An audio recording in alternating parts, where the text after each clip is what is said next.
Thank you for joining us for another episode of Baker Hosts Ad Nauseam, a podcast series focusing on new and trending advertising issues with an emphasis on the FTC and the NAD. I'm Randall Rubin King, and you're listening to Baker Hosts. We are once again joined by Amy Mudge and Daniel Kaufman, two partners from Baker Hostetler's advertising, marketing, and digital media team. Together, they have decades of advertising experience and approach advertising issues from multiple perspectives. On today's episode of Ad Nauseam, Amy and Daniel are back to discuss free claims in advertising and what it means for companies that tout a free product or service when there are, in fact, strings attached. With that, welcome to Ad Nauseam, and let's turn it over to Amy and Daniel. Welcome back to Ad Nauseam. We have a real important topic for you today. Well, of course, all the topics we have are important, but this one can be a little bit tricky. We're going to talk about free claims, how to make them, and of course, how not to make them. Love those samples at Costco, particularly the pre-COVID era kind. I still pull out magazine perfume samples and I actually use them. At the end of the day, do those magazine samples smell unique and different? Daniel, they're free. Okay. They're free and they make me smell like something. Yep. Free. But, is something truly free? And that's what we're going to talk about today. But, Daniel, before we get to the legal stuff, it has been some time since we just chatted generally about streaming obsessions, and there's a lot of new stuff out there. So what are you streaming and what's on tap for the back end of this year for you? I wrapped up Severance, which was delightful and incredible and wonderful. And what is on tap? I just started watching on HBO the show Murderbot, which has, what is his name? Alex Skarsgård, the guy from... Oh, very tall. So anyway, great. It's really funny. It's entertaining. I've just seen a couple episodes. And the really good thing I love about it is like each episode is like 25 minutes long. So it's suited for my attention span. And it's actually, but it is a little bit sci-fi. Well, not a little bit sci-fi. It's pretty sci-fi, but totally loving what I'm seeing so far. Anything else? Because I'm still streaming Better Call Saul. I'm not up on the current. I've been catching up on The Leftovers. It was that show from 10 years ago on HBO, and it's like torture watching it, but it's really good. It's hard for me to get enthusiastic about it. Well, current one I'm streaming is Hacks, and I still love it. And I know everybody seems to start poo-pooing stuff after it's out for a couple of seasons. The amount of blah, blah, blah over White Lotus season 3. But Hacks, I think, just keeps getting better and better. And you keep getting more interested in the characters. I'm still stuck in season 2 and I need to get back. We'll talk about free network TV. Mike White, who brought us White Lotus, it's just been announced is going to be on the Survivor 50. He's coming back. So I will actually be setting aside streaming to get me some commercials and watch Mike White, and that comes out. Live TV, it's been a while. All right. So look, I know we usually jump into the cases after we procrastinate for as long as reasonably we can. But rest assured, we will have some free cases to discuss. But shake things up a little bit, Daniel. Let's start off with some of the key principles. And these are, of course, we go back to FTC guides if we got them, and we got them here. The FTC's guides concerning use of the word free and similar representations. And these guides have been around for decades, and they don't get the attention that a lot of the FTC guides get, but they're still in play, and they do lay out some of the key points about free claims very succinctly. Now, these guides have not been refreshed in a long time. Query whether they should be or whether the stuff we know about free and have known for a long time is just still good. So why fix what ain't broke? But we certainly know these guides aren't getting an update anytime soon. And of course, guidelines, we got to say this, in and of themselves are not legally enforceable, but they are important as they're the FTC's description of practices that potentially run afoul of the FTC Act. And the states look to these as well in interpreting their UDAP laws.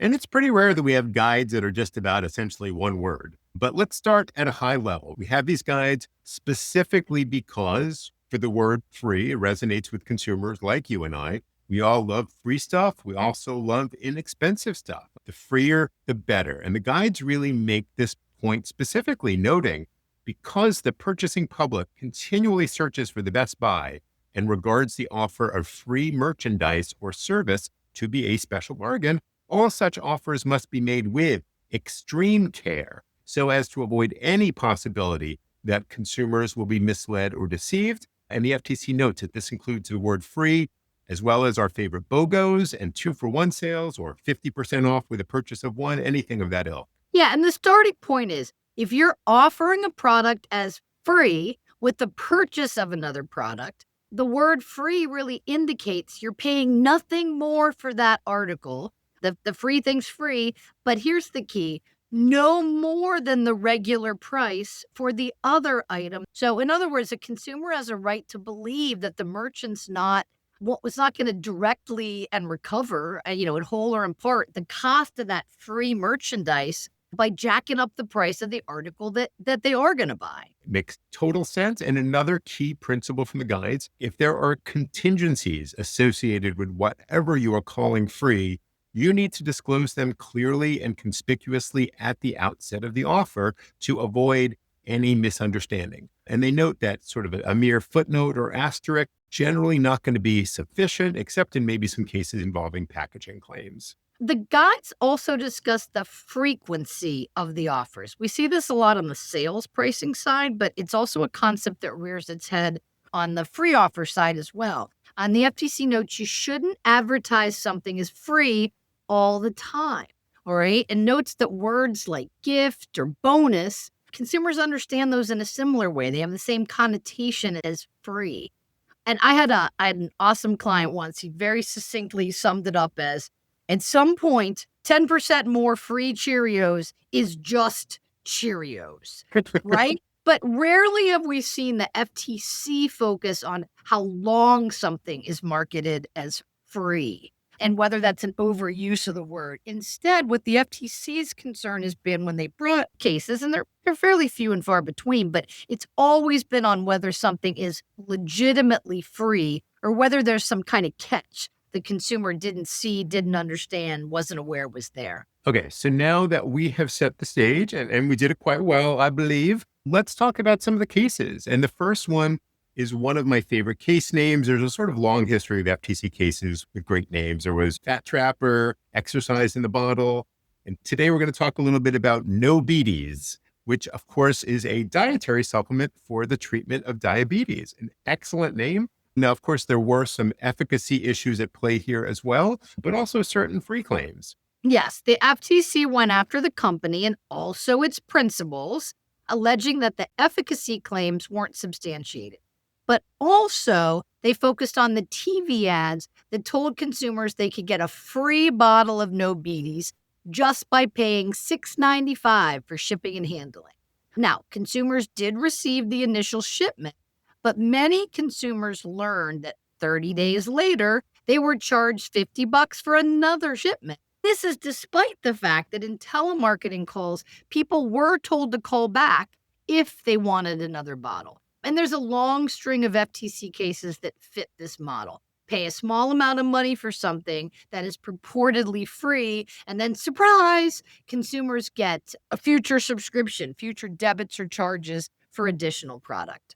So, and there's a few interesting things to note about this case. Oddly enough, since it wasn't marketed as a negative option or a subscription, the FTC in this instance didn't allege any sort of ROSCA violation, but they just alleged that it was an unfair practice to charge people without their authorization and also deceptive to not disclose the automatic enrollment that was happening. Now, I'm pretty sure today the FTC was looking at facts like this, they would shoehorn it or attempt to shoehorn it into some sort of ROSCA claim. But again, this case was back in 2019 and pre-AMG. It's not like the FTC needed to allege ROSCA in order to get money in these kind of cases. Yeah, absolutely. But this is not a podcast on negative options. Goodness knows we have those and probably are due for an update since that rule is going to be formally in place soon. But the FTC really has always looked with deep suspicion, dare I say disdain, at those free to pay conversion offers. The idea of getting people in the door, saying something's free, and then moving them over to any kind of payment down the road is something that the FTC always looks at with keen eyes. But because I like to flag some other interesting advertising issues, the ads at issue in that No Beaties case also failed to disclose that the endorsers who recommended the product had been provided with free product. Another big bugaboo with the FTC. And also, the expert medical endorser allegedly wasn't qualified in this field and was actually an actor, not a diabetes expert. So there was a lot going on here. I love these cases that are like old law school exams, where how many issues can you spot? But the order here specifically requires that in connection with a negative option service, the company could not misrepresent the product as free.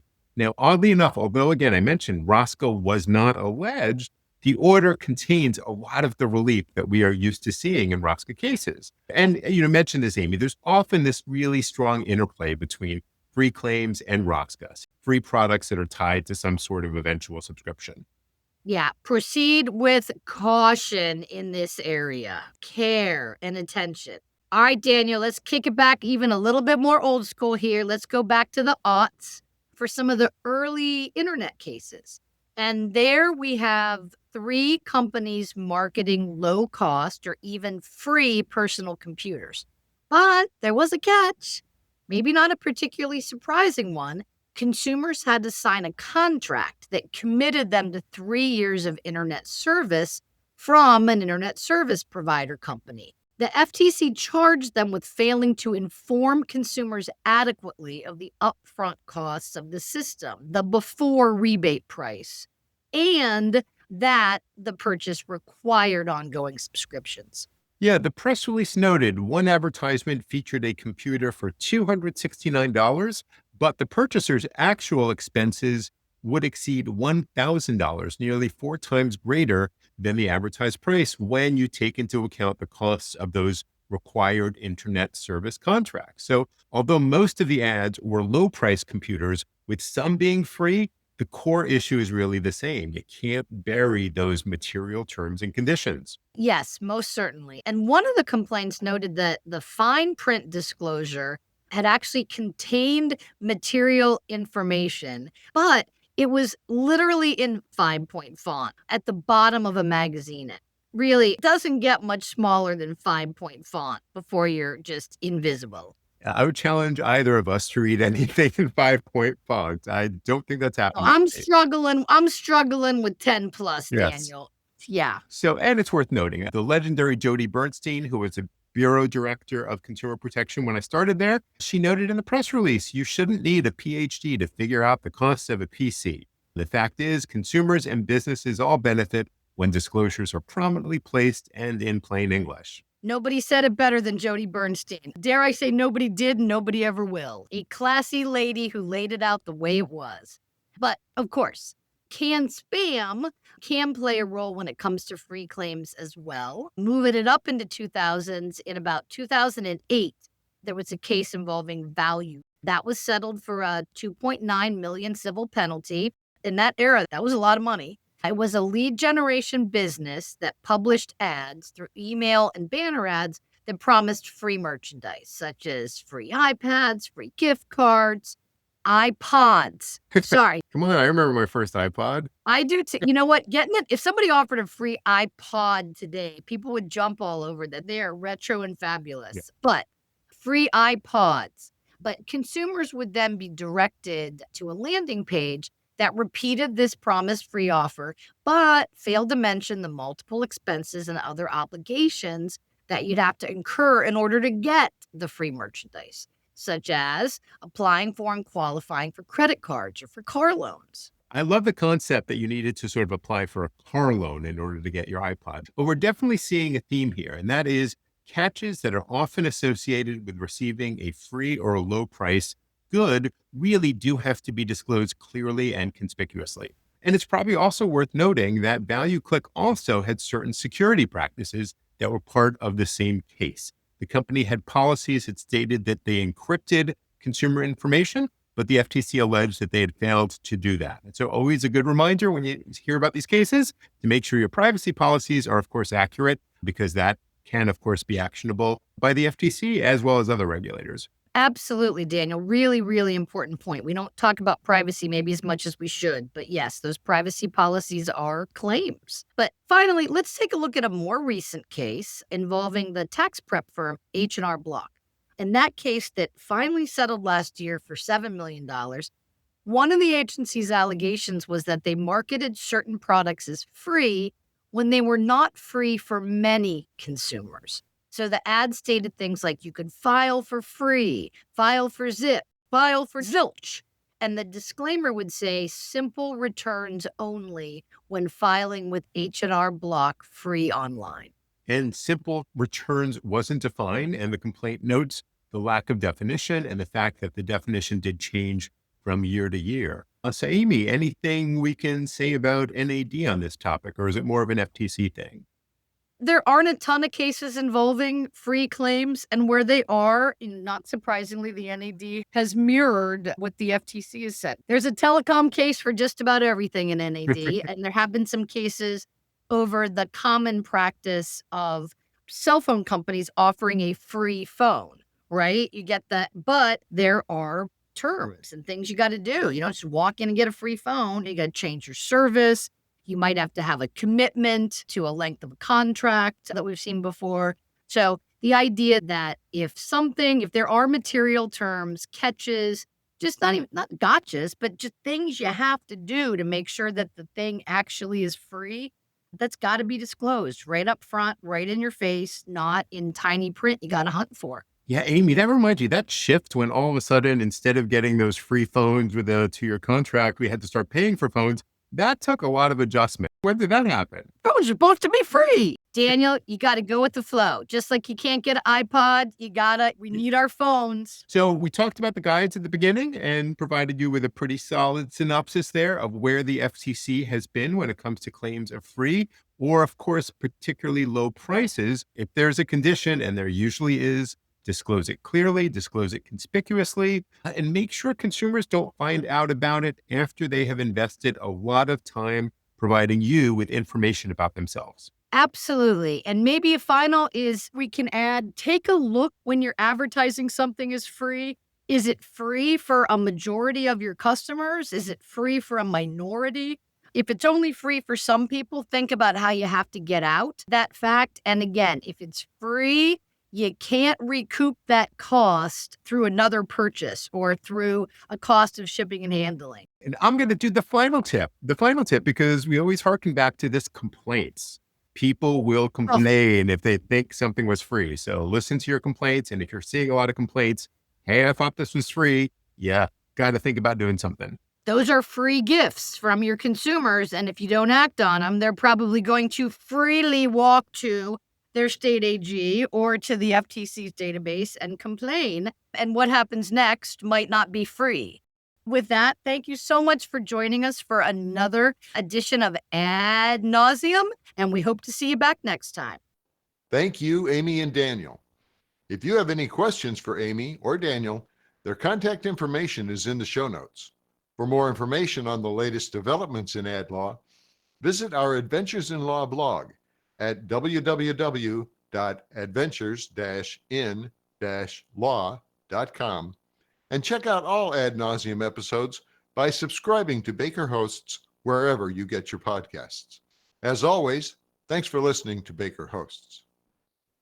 Comments heard on Baker Hosts are for informational purposes and should not be construed as legal advice regarding any specific facts or circumstances. Listeners should not act upon the information provided on Baker Hosts without first consulting with a lawyer directly. The opinions expressed on Baker Hosts are those of participants appearing on the program and do not necessarily reflect those of the firm. For more information about our practices and experience, please visit bakerlaw.com.